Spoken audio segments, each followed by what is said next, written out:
계속 말씀을 드리지만 요즘에 우리가 살아가고 있는 이 시대는 위기의 시대라고 할 수 있습니다. 세계적인 현상, 자연적인 현상으로는 어제 뉴스를 보니까 모로코에서 지진이 나서 강도 6.8의 지진이 나서 1000명이 넘는 사람들이 죽고 실종되었다는 그런 소식을 들었습니다. 또 기후변화가 생겨서 2030년 정도 되면 지구의 온도가 산업화 이전보다 1.5도 높아져서 생태계의 절반이 파괴된다 하는 소식도 들렸습니다. 생태계의 절반이 파괴된다는 것은 지금까지 살아온 방식으로 살지 못한다는 것입니다. 우리가 경험하는 것이 올여름에 저희들 7월 달에는 한 달 내내 많은 비가 내렸고 8월 달에는 우리가 경험하지 못하는 폭염이 계속되어서 여러 가지 힘든 삶을 살았던 것을 볼 때에 이런 소식들이 먼 옛날의 일만 아닌 것 같습니다. 우리의 삶들을 돌아보니 3년간 코로나로 참 힘들었습니다. 앞으로 내년에는 또 얼마나 더울지, 또 앞으로는 어떤 또 질병이 나올지 심히 두려운 가운데 우리가 살아가고 있습니다. 사회적으로 보면 묻지마 범죄가 생겨나고 이제는 예고 범죄가 생겨납니다. 아무 이유 없이 그냥 길에서 칼부림이 나서 언제 어떻게 무슨 일이 생길지 모르는 그러한 불안한 시대가 되었고, 이제는 범죄를 저지르는데 언제 어디에서 내가 범죄를 저지르겠다 그런 예고가 올라와서 전국적으로 보면 서울과 경기도에 너무나 많은 장소가 표시된 것을 보게 됩니다. 또 히키코모리라고 은둔형 외톨이라는 그런 또 별명이 있습니다. 나이 19세에서 34세 되는 그런 인구 중에 2.4%나 되는 사람들이 사회와 격리되어서 집 밖을 나가지 않고 집에 머무르고 있다고 합니다. 이 숫자는 약 한 40만 명 정도 되는데요. 우리가 해마다 수능 인구가 한 40만 명 정도 되니까 이 숫자가 작은 숫자가 아니라 말할 수 있습니다.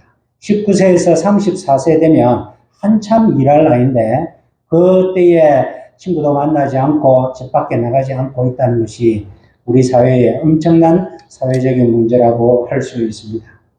그리고 또 얼마 전에 뉴스를 보니까 우리나라 인구 출산율이 0.78명에서 이제는 0.7명으로 떨어졌다고 그런 보도가 있습니다. 이와 같은 많은 위기적인 일들이 왜 생겨날까 한번 생각을 해 보았습니다. 그것은 우리 사회에 지금까지 우리의 삶을 지탱해 줬던 그러한 가치관들이 붕괴되고 있기 때문이다. 그렇게 볼 수 있습니다. 지금까지 우리를 지탱해줬던 가치관이 무엇입니까?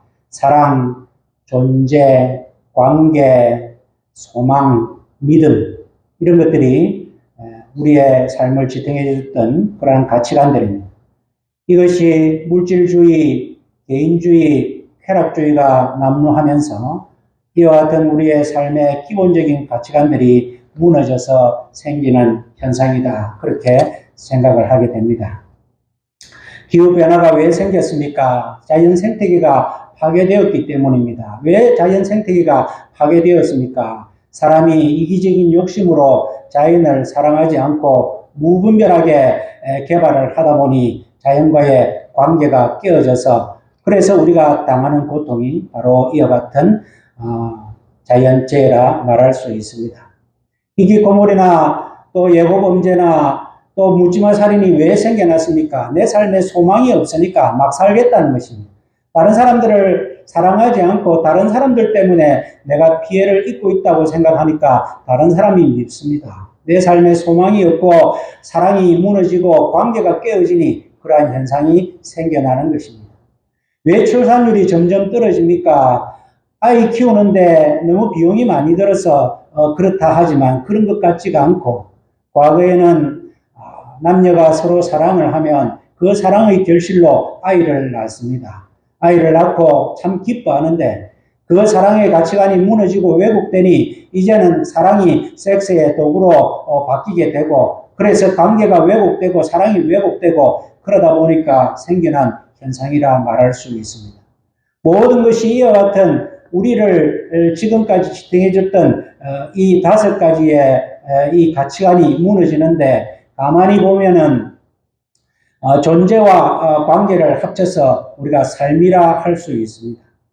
그 다음에 나머지 3가지는 믿음, 소망, 사랑입니다. 그래서 성경에는 고린도전서 13장 13절에 믿음, 소망, 사랑 이 3가지는 항상 있을 것인데 이렇게 말씀을 합니다. 항상 있을 것인데 라는 말씀이 무슨 말씀입니까? 우리의 삶에 이 3가지는 기본적으로 항상 있어야 된다 하는 그 말씀입니다. 이 3가지가 항상 있을 때에 우리의 존재와 우리의 관계가 제대로 될 수 있다. 우리의 삶이 제대로 될 수 있다. 그런 말씀입니다. 그런데 우리는 이와 같은 가치관들이 무너지고 있습니다. 믿음, 소망, 사랑 그것을 연결해주는 우리의 가장 실천적인 단어가 무엇이냐 하면 약속이라고 할 수 있습니다. 사람이 약속을 보고 희망을 가지게 됩니다. 사람이 그 약속을 보고 관계를 믿게 됩니다. 사람이 그 약속 때문에 살아간다고 말할 수 있습니다. 그런데 오늘날의 우리의 삶은 이와 같은 세태의 변화로 말미암아 이 약속도 무너지고 있습니다. 보이스피싱이 얼마나 난무합니까? 믿음이 있는 사람들은 다 당하게 됩니다. 이제는 순수한 믿음을 가지고 사람을 대하기가 어려운 시대가 되었습니다. 사람의 약속도 믿기가 어려워졌습니다. 나라의 약속도 이제 믿기가 어려워졌습니다. 나라마다 했던 약속을 얼마나 잘 어기는지 모릅니다. 그렇다면 우리가 믿음, 소망, 사랑 이 가치관을 회복하기 위해서는 약속을 의지해야 되는데 사람의 약속도 믿지 못하고 나라의 약속도 믿지 못한다면 우리가 누구의 약속을 믿으며 살아가야 될까요? 정답은 바로 하나님의 약속뿐이다 하는 것입니다. 하나님은 언약의 하나님이라 그렇게 우리가 호칭을 합니다. 그것이 무슨 말입니까? 바로 하나님은 약속의 하나님이다. 그렇게 말씀합니다. 우리가 성경을 구약과 신약으로 나눕니다. 구약은 예수님이 오실 때까지 오시기 전의 약속이고 신약은 예수님이 오시고 난 다음에 약속이다 하는 것입니다. 그러니까 하나님의 말씀은 전부 약속이다 말해도 과언이 아닙니다. 오늘 본문은 하나님의 이 약속을 믿고 좌절과 실패 가운데서 하나님의 구원을 확신을 가지고 그 믿음으로 승리하는 다윗의 기도의 내용입니다. 오늘 이 말씀을 통하여 위기의 시대를 살아가고 있는 저와 여러분들이 하나님의 약속을 믿고 이 어려운 가운데서도 우리의 삶이 승리하고 또 새로운 하나님이 주신 힘으로 살아가는 여러분들이 되기를 소원하여서 이 말씀을 함께 살펴보기를 원합니다. 오늘 본문 말씀의 배경을 보니까 우리 성경책에 보면 그 60장 앞부분에 이런 말씀이 있습니다. 다윗이 아람 나하림과 아람 소바와 싸우는 중에 요압이 돌아와 에돔을 영국에서 쳐서 1만 2천인을 죽인 때에 이 기도의 배경이 무엇이냐면 다윗이 북쪽에서 아람과 전쟁을 쳤는데 지금까지 다윗은 승승장구하였습니다. 하나님의 도우심으로 패배를 모르고 계속 이겨왔는데 이 아람과의 전쟁에서는 이유를 알 수 없는 상황에서 패배하게 됩니다. 분석을 해보니 이유를 알 수가 없습니다. 그런 과정에서 고민하고 있는데 남쪽에 모압이 에돔이 쳐들어 왔다는 것입니다. 이와 같이 북쪽의 공격과 남쪽의 공격에서 이제 다윗은 길을 잃을 지경에 있습니다. 아마 멘붕이 왔던 것 같습니다. 이런 가운데서 다윗이 어떻게 하나님께 기도하였는가? 다윗이 어떤 신앙의 자세로 하나님을 대했는가 하는 것을 우리가 한번 살펴볼 필요가 있습니다. 첫 번째로 보니까 4절에 주를 경외하는 자에게 다윗은 자기 자신을 하나님을 경외하는 자라 그렇게 묘사하고 있습니다. 하나님을 경외하는 자가 무슨 뜻입니까? 그것은 하나님의 주권을 인정하는 자다 하는 말씀입니다. 하나님께서 어떻게 결정하시든지 저는 그것을 존중하고 따르겠습니다. 결정은 하나님의 몫이지 제 몫이 아닙니다. 하나님이 결정하면 저는 그저 따르고 순종하겠습니다 하는 것이 하나님의 주권을 인정하는 자요, 그것이 하나님을 경외하는 자다 말할 수 있습니다. 우리가 사무엘 상에 보면은 사무엘이 어린 때에 이제 하나님이 부르시는 장면이 나옵니다. 사무엘아 사무엘아 부르니까 사무엘이 엘리 제사장이 자기를 부르는 줄 알고 부르셨습니까? 불러서 제가 왔습니다. 그렇게 합니다. 아닌데 내가 안 불렀는데 3번을 그렇게 합니다. 그랬더니 엘리 제사장이 이제 깨달았습니다.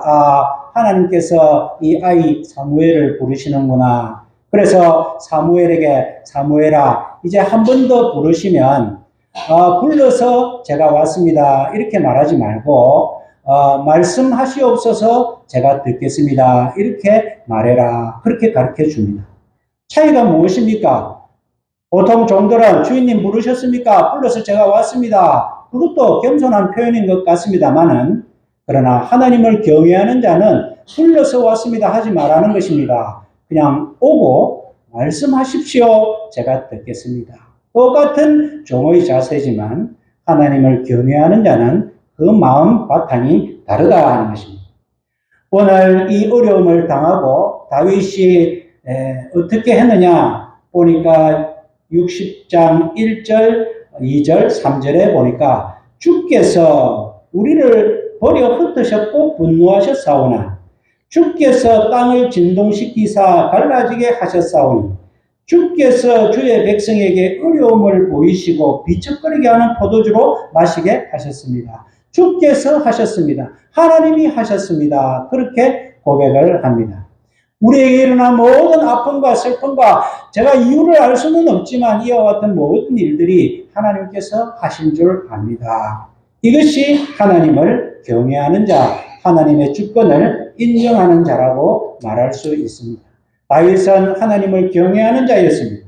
그래서 나에게 일어나는 모든 일들이 하나님께서 하셨습니다. 주께서 나에게 아픔을 주셨고 주께서 이 전쟁을 패하게 하셨고 주께서 땅을 진동시켜서 갈라지게 하신 줄 제가 다 알고 있습니다. 그렇게 다윗은 고백하고 있습니다. 두 번째로 이 시편을, 이 기도를 가만히 읽어보면 다윗은 패배의 이유를 하나님께 묻지 않고 있습니다. 우리가 보통 어려움을 당하면 하나님 왜 나에게 이런 일이 생겨납니까? 그렇게 묻습니다. 우리가 겸손한 마음으로 하나님 왜 이런 일이 일어났는지 말씀해 주시면 제가 회개하고 고치겠습니다. 그런 뜻이면 좋겠지만 대부분 우리에게 어려움이 생기면 하나님 왜 하필 나에게 왜 지금 이런 어려움을 주십니까? 라고 할 때는 하나님을 원망하고 불평하는 그런 마음이 있습니다. 하나님의 입장에서는 그렇게 불평하고 이유를 물을 때에 그러면 내가 이유를 너한테 말해주면 네가 해결할 수는 있고 하나님은 그런 마음을 가지실 수도 있습니다. 다윗은 하나님 왜 이런 어려움을 저에게 주십니까? 이유를 묻지 아니하였습니다. 이유를 묻지 않는 것이 하나님을 경외하는 것이고 하나님의 주권을 인정하는 것입니다. 세 번째로 다윗은 이 어려운 가운데서도 하나님의 긍휼을 구합니다.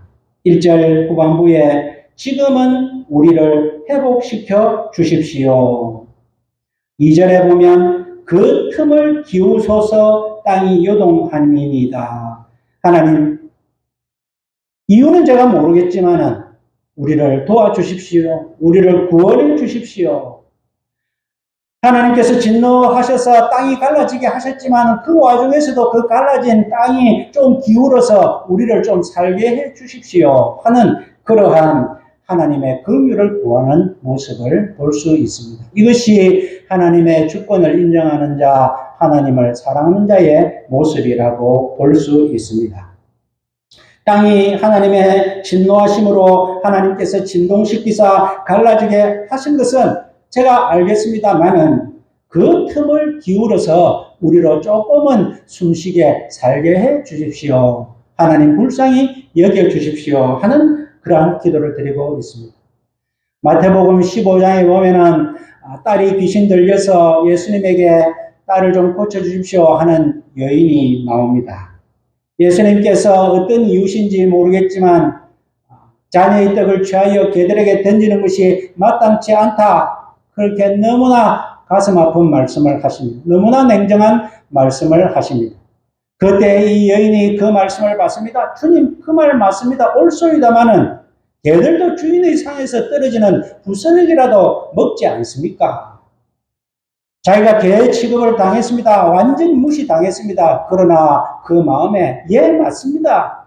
저는 그런 취급 당해도 맞습니다. 개 맞습니다. 그러나 개들도 주인의 상에서 떨어지는 부스러기라도 먹으니까 저에게 부스러기 은혜라도 좀 주십시오 할 때에 예수님께서는 여자여, 네 믿음대로 소원을 이루겠다. 그렇게 축복해주고 회복해 주시는 내용이 있습니다. 우리가 하나님의 뜻을 받기 위해서는 하나님의 주권을 인정해야 됩니다. 하나님의 주권을 인정한다는 것은 하나님이 하신 모든 일들을 인정한다 하는 것입니다. 하나님께서 지금 나에게 일어나고 있는 모든 일들이 하나님의 주권 아래에 있는 것입니다 하는 것을 인정하는 것입니다. 나에게 그것이 유리한 일이든 불리한 일이든 유쾌한 일이든 불쾌한 일이든 하나님 제가 당하고 있는 이 모든 일들이 하나님이 하신 일임을 저는 믿습니다. 이해가 되지 않더라도 불평하지 않습니다. 원망하지 않습니다. 이해가 되지 않더라도 하나님 따지지 않겠습니다 하는 것이 하나님의 주권을 인정하는 자의 자세다 하는 것입니다. 하나님의 주권을 인정하는 자에게 하나님이 또 다른 믿음을 주십니다. 어떤 믿음을 주시느냐? 지금 일어나고 있는 일들이 하나님의 주권 아래 있다면 앞으로 나에게 일어날 일들도 다 하나님의 손에 있는 것이겠지 하는 믿음이 생겨난다 하는 것입니다. 하나님의 주권을 인정하지 않는 자는 지금 일어나는 이 문제들을 내 힘으로, 내 노력으로, 내 지혜로 해결하려고 합니다. 그래서 미래에 생겨나는 결과도 내 힘의 결과, 내 노력의 결과라 생각하기 때문에 그 모든 과정에서 항상 두렵고 불안합니다. 그러니까 불평하고 원망하고 다른 사람을 저주하는 것입니다. 그러나 하나님의 주권을 인정하는 사람은 지금 일어나는 일도 앞으로 일어나는 일도 모든 것이 하나님께 달려 있으니 하나님께 맡기고 그저 하나님께 의지하면 된다고 생각하니까 그런 사람들의 삶에는 평강이 있습니다. 형통이 있습니다. 오늘 다윗은 철저하게 하나님의 주권을 인정하는 그러한 자세로 신앙의 모습으로 하나님께 기도하고 있습니다. 이렇게 기도하였더니 하나님께서는 즉각 응답을 하시는데 어떤 응답을 하시느냐? 하나님의 약속을 주십니다. 하나님의 계획을 말씀해 주십니다. 그 내용이 6절 말씀입니다. 하나님이 그 거룩하심으로 말씀하시되 내가 뛰놀리라 내가 세겜을 나누며 숫곡 골짜기를 청량하리라 길라앗이 내 것이요 머나사도 내 것이며 에브라임은 내 머리의 보호자요 유다는 나의 꼬리며 모압은 내 목욕통이고 에돔에게는 내가 신을 던질 것이고 블레셋아 나를 인하여 외치라. 하나님께서 내가 이렇게 하겠다 하는 답을 다윗에게 주십니다. 이것이 무슨 말입니까? 내가 뛰놀리라 하는 것은 우리말로는 논다는 표현에 들어가서 정확하게 전달이 안 된 것 같지만은 이것은 알라즈라는 단어로 펄쩍펄쩍 뛰는 것을 말합니다. 승리하다 하는 뜻도 있습니다. 우리가 태권도 올림픽 선수들이 시합을 할 때에 자신감이 있는 사람들은 태권도장에서 보면 펄쩍펄쩍 뜁니다. 다리가 자유롭습니다. 그때 사용하는 단어가 알라즈라는 것입니다. 하나님이 내가 펄쩍펄쩍 뛰겠다 하는 것입니다. 왜 펄쩍펄쩍 뛰느냐? 이스라엘을 돕는 일에 하나님께서 큰 기쁨을 가지고 내가 자발적으로 도와주겠다 하는 그러한 메시지가 내가 뛰놀리라 하는 메시지입니다. 어떻게 뛰느냐? 세겜을 나누고 숫곡 골짜기를 청량할 것이다. 세겜은 그 이스라엘의 가나안 땅의 한가운데에 있는 곳입니다. 그 한가운데에 그 에브라임 언덕에 있는 도시가 세겜인데 그 한가운데를 이제 앞으로 하나님께서 뭔가 다윗 왕국을 설계하기 위해서 한 중간에서부터 내가 동서남북을 쫙 나누어서 지금 계획하겠다 그 말씀입니다. 숫곡 골짜기는 요단 동편에 있는 땅입니다. 다윗 이전까지는 요단 동편을 이스라엘 땅이라 생각하지 아니하였습니다. 그러나 하나님께서 모세를 통하여 가나안을 정벌 할 때에 요단 동편부터 정벌을 하였습니다. 요단 동편도 하나님께서 내가 그것부터 청량해가지고 그것부터 시작하겠다는 말씀을 주십니다. 내가 이제 너를 위해서 이스라엘 위해서 역사하는데 새로운 계획을 세우고 새로운 나라를 설계하는데 숲곳의 한가운데서부터 내가 딱 청량도 하고 제일 끝에 지금은 너희 땅이 아니지만은 원래 내가 주기로 했던 요단 동편 땅부터 내가 청량을 하겠다는 것입니다. 길르앗이 내 것이요 므낫세도 내 것이며 길르앗은 요단 동편에 있는 끝에 있는 도시고 므낫세는 서편에 있는 도시입니다. 그러니까 가나안 땅 전체를 하나님께서는 내 것이다 그렇게 말씀하시고 있다는 것입니다. 에브라임은 그 가운데 한가운데 있는 높은 산을 가리킵니다. 에브라임은 내 머리의 보호자요. 그 숫곳이라는 도시가 있는 그 에브라임 산지를 내가 이 나라의 중심으로 만들겠다 하는 말씀이고, 유다는 나의 홀이며, 홀이라는 것은 임금이 가지고 있는 지팡이를 말합니다. 유다 자손을 통하여 다윗을 통하여 내가 왕국을 세우겠다 그렇게 하나님께서는 말씀하십니다. 모압은 내 목욕통이다. 목욕은 다 노예들 그런 천한 사람들이 시키는 것입니다. 모압은 내가 그렇게 만들어 버리겠다 그렇게 말씀하십니다. 에돔에게는 내가 내 신을 던지리라. 당시의 근동의 관습에 아주 사람을 하찮게 여기는 사람을 모욕 주기 위해서는 신발을 벗어 던지는 그런 풍습이 있었다고 합니다.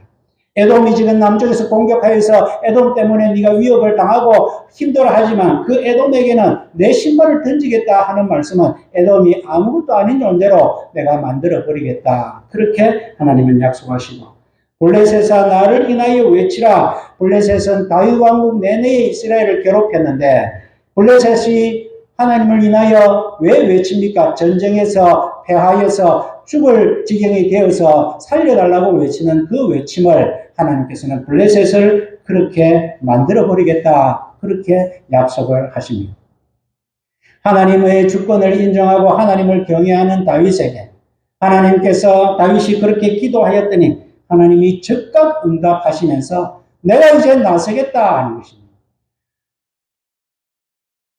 세겜을 나누고 숫곳 골짜기를 청량하고 길르앗도 내 것이요 므낫세도 내 것이고 에브라임도 내 머리의 보호자요 유다는 나의 홀이며 모압은 내 목욕통이고 에돔에게는 내 신을 던지고 블레셋은 나를 인하여 그런 비명을 외치도록 내가 만들어 주겠다. 하나님이 약속하셨고 다윗은 그 약속을 믿었고 그 믿음대로 다윗 왕국은 다 이루어졌다는 것입니다. 성경에 하나님께서 우리에게 얼마나 많은 약속의 말씀들이 있습니까? 대충만 간추려도 7가지로 제가 한번 간추려 보았습니다. 하나님께서 우리와 함께 하신다는 약속이 얼마나 많습니까? 구약에도 있고 신약에도 있습니다. 마태복음 28장 20절에 볼지어다 내가 세상 끝날까지 너희와 항상 함께 있으리라. 예수님께서 승천하시기 전에 우리에게 주신 말씀입니다. 내가 너희와 함께 있겠다. 그까지 너희를 포기하지 않겠다 하는 말씀입니다. 우리가 살아가면서 두렵고 떨릴 때가 있습니다. 누군가 강한 존재가 나와 함께 있으면 좋겠다 생각할 때가 있습니다. 돌아보면 나를 도와줄 사람이 아무도 없구나. 어린아이가 밤길을 걸을 때에 아버지의 손만 잡아도 두려움이 사라지는데 나의 삶에는 내가 의지할 존재가 없구나 할 때에 하나님은 약속하셨습니다. 내가 세상 끝날까지 너와 항상 함께 있겠다. 너를 버리지 않고 너를 포기하지 않겠다. 약속을 하십니다. 두 번째로 하나님께서는 우리를 지키실 것을 약속하십니다. 시편 121편 5절에 여호와는 너를 지키시는 자라. 낮에 해가 너를 상치 아니하고 밤에 달도 너를 해치 아니하며 여호와께서 너를 지켜 환난을 명쾌하시며 또 내 영혼을 지키시리로다. 여호와께서 너의 출입을 지금부터 영원까지 지키시리로다. 내가 지켜주겠다는 것입니다. 낮에 해가 왜 우리를 상하게 합니까? 밤에 달도 왜 우리를 상하게 합니까? 상하게 하는 거 잘 몰라도 그것이 만약에 너를 상하게 하는 그것까지라도 나는 너희를 끝까지 보호해 주시겠다. 그렇게 하나님께서는 우리에게 약속하고 계십니다. 우리는 미래가 두려운 상황에 살고 있습니다. 위기의 시대에 살아가고 있습니다. 그러나 하나님의 주권을 인정하는 자에게 하나님의 약속의 말씀을 주십니다. 지켜주겠다. 끝까지 지켜주겠다는 것입니다. 세 번째로 하나님은 우리에게 복 주실 것을 약속하셨습니다. 얼마나 성경에 많은 구절이 복 주시겠다고 약속하십니까? 창세기 1장에 시작할 때에 하나님이 그들에게 복 주시며 이르시되 생육하고 번성하고, 하나님께서 사람을 만드시고 제일 먼저 하신 말씀이 복 주신 것을 하셨습니다. 그리고 계시록 맨 마지막 22장 7절에 보면 이 책의 예언의 말씀을 지키는 자가 복이 있으리라. 하나님은 우리를 향하여서 복을 주셨고 지금도 주고 계시고 앞으로도 주실 것을 말씀하고 계십니다. 자기 아들을 우리를 위하여 아끼지 아니하신 분이 그 아들과 함께 우리에게 모든 좋은 것을 주시지 아니하시겠느냐? 하나님은 우리에게 좋은 것을 주시기로 작정하고 우리를 만드신 분이시고, 작정하고 우리를 지키시는 분이시고, 작정하고 우리와 함께 하시겠다고 약속하신 분이시다. 하나님께서는 병을 고쳐주시겠다는 말씀도 많이 약속하셨습니다. 시편 103편 3절에 저가 내 모든 죄악을 사하시며 내 모든 병을 고치시며, 우리의 육신에 연약함이 있어서 언젠가는 하나님의 부름에 가겠지만 우리의 모든 죄를 사하여 주셨기 때문에 우리는 아픔 없이 질병 없이 영원히 하나님과 함께 사는 존재로 하나님께서 만들어 주셨습니다.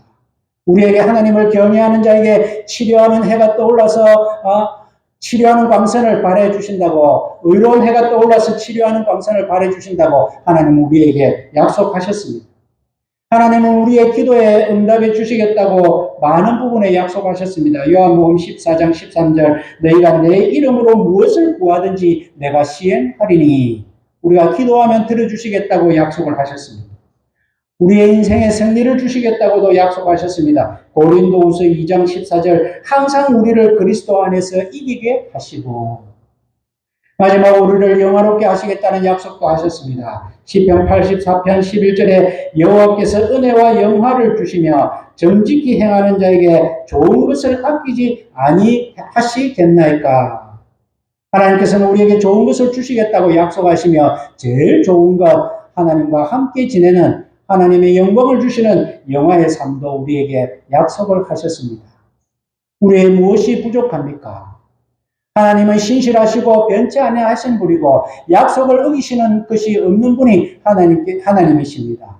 언약의 하나님입니다. 약속의 하나님입니다. 그 하나님께서 성경 이 두꺼운 말씀에 모든 약속을 우리에게 하셨습니다. 우리는 그 약속을 믿기만 하면 되는 것입니다. 오늘 다윗은 회복시켜 주겠다는 하나님의 약속을 믿었습니다. 그 약속을 믿고 다윗은 하나님 앞에 고백합니다. 9절에서 11절까지 반어법을 사용합니다. 누가 나를 이끌어 견고한 성에 들입니다. 누가 나를 에돔에 인도할까? 누가 나를 도와줄 리가 누가 있느냐? 누가? 그 다음에 10절에 보면 하나님이여 주께서 우리를 버리지 아니하셨나이까? 하나님이여라는 호칭이 나옵니다. 내용을 보면 하나님이 우리를 버리셨습니다. 주께서 우리 군대와 함께 나아가지 아니하십니다 했지만 이것은 반어법입니다. 그것을 알 수 있는 게 바로 그 다음 우리를 도와 대적을 치게 하소서. 사람의 구원은 헛됨이니이다. 누가 우리를 도와주겠느냐? 누가 우리를 도와주겠느냐? 하나님밖에 없습니다. 하나님이여. 사람의 구원은 우리가 의지를 못하겠습니다. 사람은 믿지 못하겠습니다. 하나님 약속하셨으니 하나님이 나서 주십시오 라고 다윗은 간곡히 하나님 주신 약속을 신뢰하고 의지하고 간구하고 있습니다. 여기서 중요한 것은 다윗이 간구하고 있다는 것입니다. 하나님이여 우리를 도와 대적을 치게 하소서. 하나님의 약속을 했지만 하나님께서 아브라함과 이삭과 야곱에게 언약의 하나님으로 나타나셨지만 내가 하나님께 간구할 때에 그 언약의 하나님이 바로 나의 언약의 하나님이 된다는 사실을 오늘 이 말씀을 통하여 보여주고 있습니다.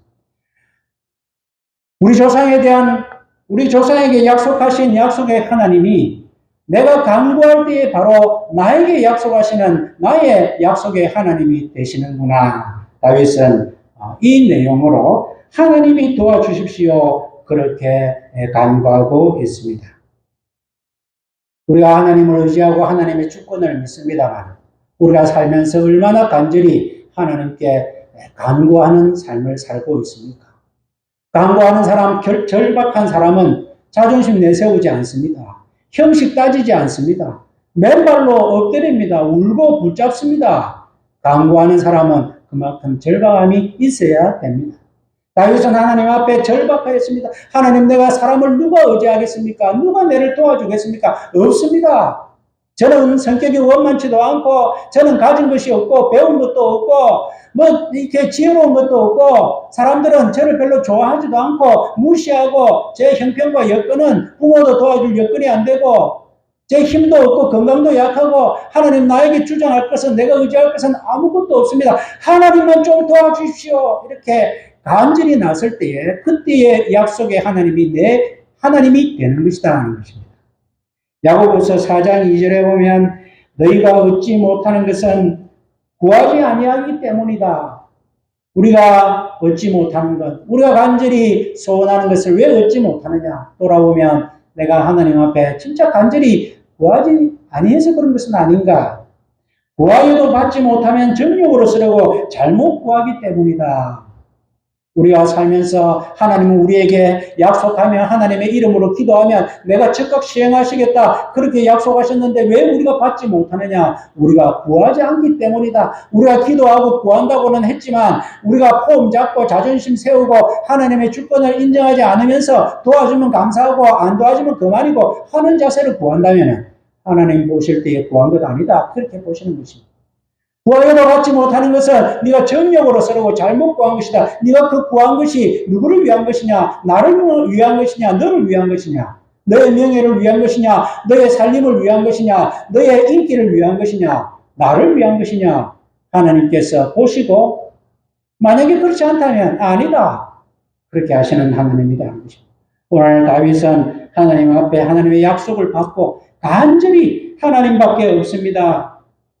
우리를 도와 대적을 치게 하소서. 사람의 구원은 헛됨이니이다. 하나님밖에 없습니다. 그렇게 간절히 붙들고 있습니다.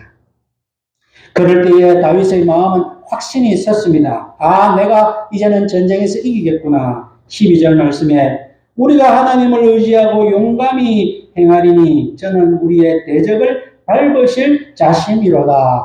하나님의 약속을 받으니까 자신감이 있었습니다. 그전에는 에돔과의 전쟁에서도 패하고, 또,